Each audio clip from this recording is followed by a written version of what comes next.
Hey there! In this month's edition of Time dated June 7, 2021, there was an article that looked at the great reopening of work and how it led to changes in careers for some people. Post-pandemic, people are reassessing their priorities and whether remote work suits them or not.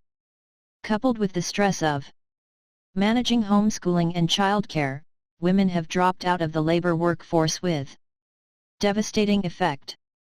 It leads to more consideration in terms of the current working ways surrounding commuting to office cubicle, and work days per week with remote work and technology to bridge the gaps.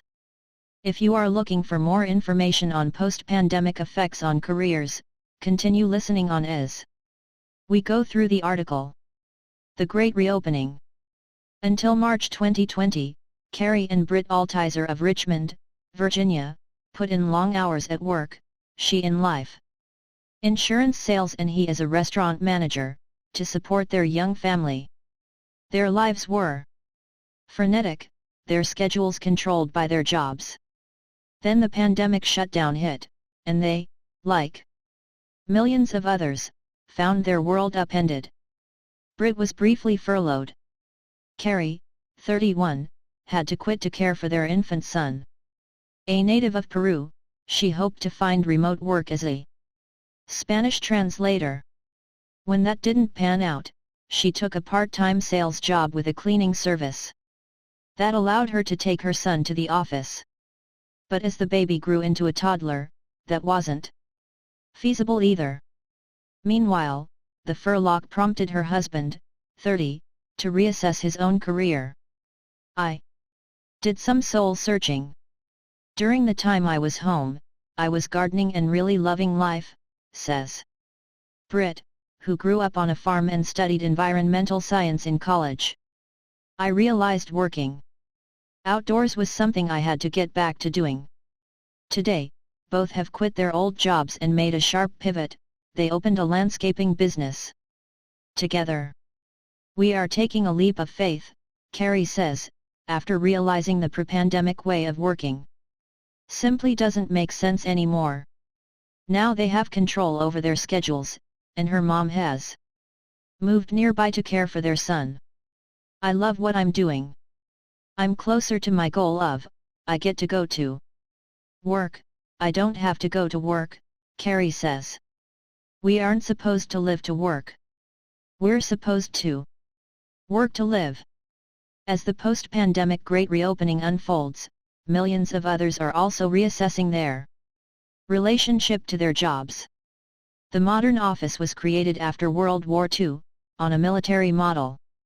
Strict hierarchies, created by men for men, with an assumption that there is a wife to handle duties at home. But after years of gradual change in Silicon Valley and elsewhere, there's a growing realization that the model is broken. Millions of people have spent the past year re-evaluating their priorities. How much time do they want to spend in an office? Where do they want to live if they can work remotely? Do they want to switch careers? For many, this has become a moment to literally redefine what is work. More fundamentally, the pandemic has masked a deep unhappiness that a startling number of Americans have with the workplace. During the first stressful months of quarantine, job turnover plunged. People were just hoping to hang on to what they had, even if they hated their jobs. For many more millions of essential workers, there was never a choice but to keep showing up at stores, on deliveries and in factories, often at great risk to themselves, with food and agricultural workers facing a higher chance of death on the job. But now millions of white-collar professionals and office workers appear poised to jump. Anthony Klotz, an associate professor of management at Texas A&M University, set off a Twitter storm by predicting, the Great Resignation is coming. But those conversations miss a much more consequential point.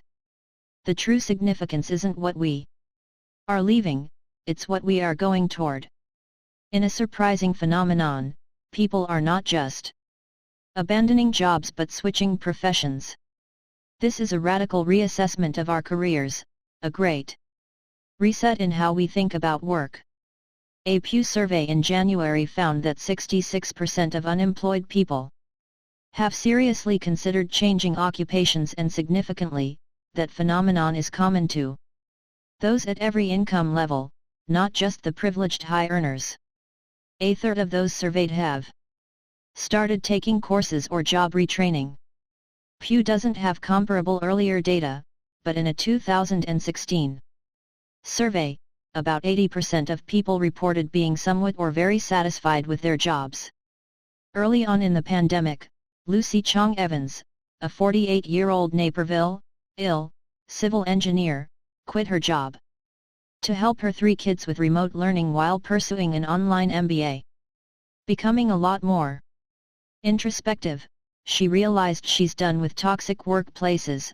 I feel like I'm not willing to put up with abusive behavior at work anymore. She also plans to pivot into a more meaningful career focused on tackling climate change. The deep unhappiness with jobs points to a larger problem in how workplaces are structured. The line between work and home has been blurring for decades, and with the pandemic, obliterated completely for many of us, as we have been literally living at work. Meanwhile, the stark divide between white-collar workers and those with hourly on-site jobs, grocery clerks, bus drivers, delivery people, became painfully visible. During the pandemic, nearly half of all employees with advanced degrees were working remotely, while more than 90% of those with a high school diploma or less had to show up in person, CoStar found. Business leaders are as confused as the rest of us, perhaps more so when it comes to navigating the multiple demands and expectations of the new workplace. Consider their conflicting approaches to remote work. Tech firms including Twitter, Dropbox, Shopify and Reddit are all allowing employees the option to work at home permanently, while oil company Phillips 66 brought back most staff to its Houston headquarters almost a year ago. Target and Walmart have both allowed corporate staff to work remotely, while low-paid workers faced potential COVID-19 exposure on store floors. In the financial industry, titans like Blackstone, JP Morgan, and Goldman Sachs expect employees to be back on site this summer.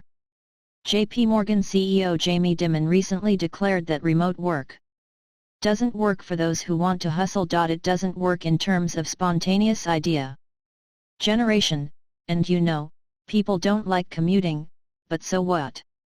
There's a real risk that office culture could devolve into a class system, with on-site employees favored over remote workers. WeWork CEO Sandeep Mathrani recently insisted that the least engaged are very comfortable working from home, a stunning indictment that discounts working parents everywhere and suggests that those who might need flexibility, like those caring for relatives, couldn't possibly be ambitious. Mathrani's comments are yet another reminder that the pandemic shutdown has been devastating for women, throwing into high relief just how inhospitable and precarious the workplace can be for caretakers. Faced with the impossible task of handling the majority of childcare and homeschooling, 4.2 million women dropped out of the labor force from February 2020 to April 2020, and nearly 2 million still haven't returned. Oxfam calculates that women globally lost a breathtaking $800 billion in income in 2020. Women's progress in terms of U.S. workforce participation has been set back by more than 3 decades. Despite Mathrani's assertion, there's little evidence that remote employees are less engaged. There is, however, plenty of evidence that we're actually working more. A study by Harvard Business School found that people were working on average 48 minutes more per day after the lockdown started. A new research paper from the University of Chicago and University of Essex found remote workers upped their hours by 30%, yet didn't increase productivity. All this comes at a moment when business and culture have never been more intertwined, as work has taken over people's lives. And Americans are doing less together outside the office. More and more of people's political beliefs and social life are defining the office. In thousands of Zoom meetings over the past year, employees have demanded that their leaders take on systemic racism, sexism, transgender rights, gun control, and more. People have increasingly outsized expectations of their employers. This year, business surpassed non-profits to become the most trusted institution globally, according to the Edelman Trust Barometer, and people are looking to business to take an active role tackling racism, climate change and misinformation. Employees, customers, shareholders, all of these stakeholder groups are saying, you've got to deal with some of these issues, says Ken Chenault, a former chief executive of American Express. If people are going to spend so much time at a company, they really want to believe that the mission and behavior of the company is consistent with, and aligned with, their values. Hundreds of top executives signed on to a statement that he and Ken Frazier, the CEO of Merck, organized this year, opposing any discriminatory legislation in the wake of Georgia's new voting law. Yet those same moves have landed some executives in the crosshairs of conservative politicians. That points to the central dilemma facing us all as we rethink how we work. Multiple surveys suggest Americans are eager to work remotely at least part of the time. The ideal consensus seems to be coalescing around 3 days in the office and 2 days remote. Yet the hybrid model comes with its own complexity, CID 415, ES. If managers with families and commutes choose to work remotely, but younger employees are on site, the latter could lack opportunities for absorbing corporate culture or for being mentored. Hybrid work could also limit those serendipitous office interactions that lead to promotions and breakthrough ideas. Yet if it's done correctly, there's a chance to bring balance back into our lives, to a degree that we haven't seen at least since the widespread adoption of email and cell phones.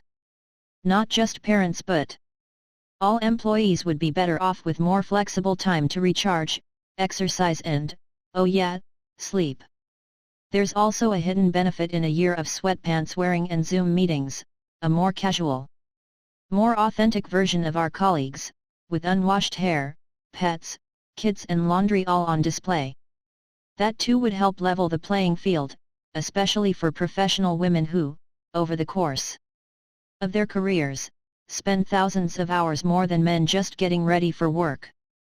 There are glimmers of progress.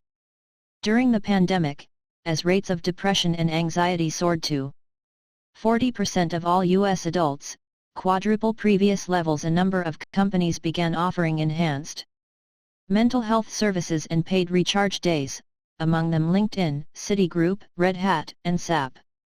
Some companies are offering subsidized childcare, including Microsoft, Facebook, Google, and Home Depot. More than 200 businesses, along with the advocacy group Time's Up, recently created a coalition to push for child and elder care solutions. It's essential that these measures stay in place. We have an unprecedented opportunity right now to reinvent, to create workplace culture almost from scratch. Over the past decades, various types of businesses have rotated in and out of favor. Conglomerates in the 60s, junk bonds in the 80s, tech in the 00s, but the basic workplace structure, of office cubicles and face time, has remained the same. It's time to allow the creative ideas to flow. For example, companies are stuck with millions of square feet of now unused office space. Sublet space soared by 40% from late 2019 to this year, CoStar found. Why not use that extra space for daycare? Working parents of small children would jump at the opportunity to have a safe, affordable option, while having their kids close by. Now would also be a good time to finally dump the 9 to 5, 5-day workweek. For plenty of job categories, that cadence no longer makes sense. Multiple companies are already experimenting with 4-day workweeks, including Unilever New Zealand, and Spain is rolling out a trial nationwide. Companies that have already tested the concept have reported significant productivity increases. From 20%, New Zealand's Perpetual Guardian, which has since made the practice permanent, to 40%, Microso, CID 332, Japan, in a limited trial. That Schedule 2 would be more equitable for working moms, many of whom work supposedly part-time jobs with reduced pay yet are just as productive as their fully paid colleagues. Meanwhile, the 9-to-5 office hours standard becomes irrelevant, especially when people don't have meetings and are working remotely or in different time zones.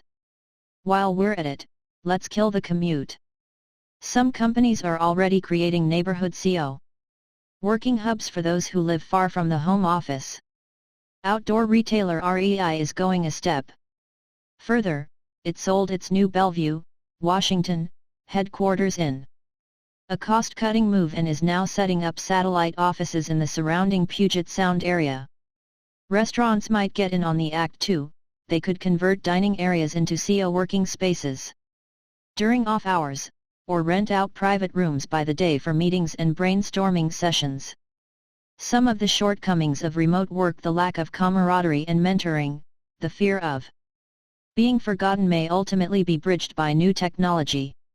Google and Microsoft are already CID 415, NG to integrate prominent remote video conferencing capability, CID 415, ES more fully into Me, CID 415, NG spaces, so that remote workers don't seem like an afterthought. Augmented reality, which so far has been used most notably for games like Pokemon Go, could end up transforming into a useful work tool, allowing remote workers to seem to be in the room with on-site workers. There are plenty of other ideas out there, and a popular groundswell of support for flexibility and life balance that makes sense for all of us. Will we get there, or will we slide back into our old ways? That's on us.